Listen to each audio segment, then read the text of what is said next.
സ്വർണത്തിനൊക്കെ ഇപ്പൊ വില കത്തി കയറി നിൽക്കല്ലേ, എന്നാ പിന്നെ ഇച്ചിരി വള അങ്ങോട്ട് വാങ്ങിച്ചു കളയാന്ന് വിചാരിച്ചു. അപ്പൊ നിങ്ങൾ വിചാരിക്കും അവള് ഭയങ്കര പൈസക്കാരിയാണ്, സ്വർണം മേടിക്കാൻ പോവുമായിരിക്കും അല്ലേ. എന്നാ ഞാൻ വന്നത് ദേണ്ട ഈ സാധനം മേടിക്കാനാണേ. പണ്ട് ഓണത്തിന്റെ സമയമാകുമ്പോ പറമ്പിൽ നിന്നൊക്കെ കിട്ടുന്ന റബ്ബറിന്റെ കുരുവൊക്കെ വിറ്റ് കിട്ടുന്ന പൈസയും കൊണ്ടൊരു പോക്കുണ്ട് കേട്ടോ കടയിലേക്ക് കുപ്പിവള മേടിക്കാൻ. പിന്നെ വീട്ടില് മുത്തശ്ശൻ തരുന്ന പൈസയും കായ്ക്കുടുക്ക പൊട്ടിച്ചതും ഒക്കെ ഉണ്ടാവും കുപ്പിവള മേടിക്കാൻ. സ്വർണത്തിന് വില കുതിച്ച് കയറുന്നോണ്ട് തന്നെ നമ്മളെ കൊണ്ട് ഇനി കൂട്ടിയാ കൂടില്ലപ്പാ, നമുക്കിനി ഇതൊക്കെ തന്നെ മതി. കുപ്പിവള കയ്യിലിട്ടൊരു വീട് എടുക്കാൻ വിചാരിച്ചപ്പോ ചേട്ടൻ തള്ളി കയറി വരുന്നു. പാവം ചേട്ടൻ കടയിൽ നിന്ന് ഇറങ്ങി പോകാൻ പറഞ്ഞാലോ, വേണ്ടല്ലേ.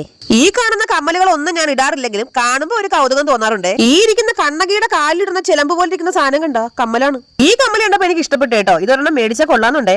ഇതൊരെണ്ണം ഞാൻ മേടിച്ചിട്ടുണ്ട്. ഇതിന് 2 വർഷം അലമാരയിൽ പൊടിയും പിടിച്ചിരിക്കും, കാരണം ഞാനിടൂല. എന്റെ അമ്മയെ സ്വർണ്ണ മോതിരം പോലും ഇത്രയ്ക്ക് സൂപ്പർ ആയിരിക്കില്ല കേട്ടോ. സ്വർണ്ണത്തിന് ഓരോ ദിവസം കഴിയും തോറും വില ഇങ്ങനെ കൂട്ടി കൊണ്ടുപോയിക്കൊണ്ടിരുന്ന പാവങ്ങൾക്കും ഇതൊക്കെ ഇടണ്ടേ. പണ്ട് ആകെ ഉണ്ടായിരുന്ന ഒരു സ്വർണ്ണ മോതിരം കൊണ്ടൊന്ന് പണയം വെച്ചിട്ട് പിന്നെ ആ വഴിക്ക് ഒരു പുല്ല് പോലും കീർത്തിട്ടില്ല. അങ്ങനെ കുപ്പികളൊക്കെ മേടിച്ചിട്ട് തെണ്ടിത്തിരിഞ്ഞ് വീട്ടിലെത്തിയപ്പോ ഭയങ്കര വിശപ്പ്. സ്നാക്സ് ബോക്സ് തുറന്നു നോക്കിയപ്പോ പൊടി പിടിച്ച അലുവയെ 2 കഷ്ണം കപ്പലണ്ടി മുട്ടായി മാത്രമേ ഉണ്ടായിരുന്നുള്ളൂ. എന്നാ പിന്നെ അമ്മയുടെ കോളിഫ്ലവർ അടിച്ചു മാറ്റി ഒരു താജ്മഹൽ അങ്ങ് പണിതാലോ. ആദ്യം ഈ ഉൽക്ക പോലിരിക്കുന്ന കോളിഫ്ലവറിന് വെട്ടി ചെറിയ പീസുകളാക്കണം. ആദ്യം കട്ട് ചെയ്തതേ വലിയ പീസ്. അപ്പൊ തന്നെ അമ്മ ചോദിച്ചത് എന്താ ആനയ്ക്ക് കൊടുക്കാനാണോ ഒന്ന്. കോളിഫ്ലവർ പക്കോടൊക്കെ എല്ലാവർക്കും ഉണ്ടാക്കാൻ അറിയാന്നുള്ളതുകൊണ്ട് റെസിപ്പി എന്നും പറഞ്ഞ് ഞാൻ നിങ്ങളെ വെറുതെ ബുദ്ധിമുട്ടിക്കുന്നില്ല. ഇനി നന്നായിട്ട് ആള് കത്തുന്ന തീയുടെ നെഞ്ചത്തേക്ക് ഒരു ചട്ടി പിടിച്ചങ്ങോട്ട് വെച്ചു കൊടുക്കുക. ഇനി തിളച്ച എണ്ണയിലേക്ക് നന്നായിട്ട് മിക്സ് വെൽ ചെയ്ത് വെച്ചിരിക്കുന്ന സാധനത്തിനെ പറക്കി കൂട്ടി അങ്ങോട്ട് ഇട്ടോ. ഇനി നല്ല തിളച്ച എണ്ണയിൽ കിടന്ന് അവൻ അങ്ങോട്ട് കറുമുറേ വേവട്ടെ. കോരി ചൊരിയുന്ന നല്ല സൂപ്പർ മഴയത്ത് കഴിക്കാൻ നല്ല എരിവുള്ള കോളിഫ്ലവർ പക്കോട. ദൈവമേ, ഇതെന്തോന്ന് ഉപ്പിലിട്ട പക്കോടയാ.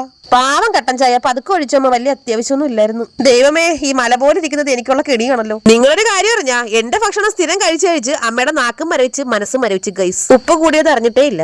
പാവം ചെയ്തോട്ടി പെട്ടതല്ലാട്ടാ, ഞാൻ മനഃപൂർവ്വം പെടുത്തിയതാ.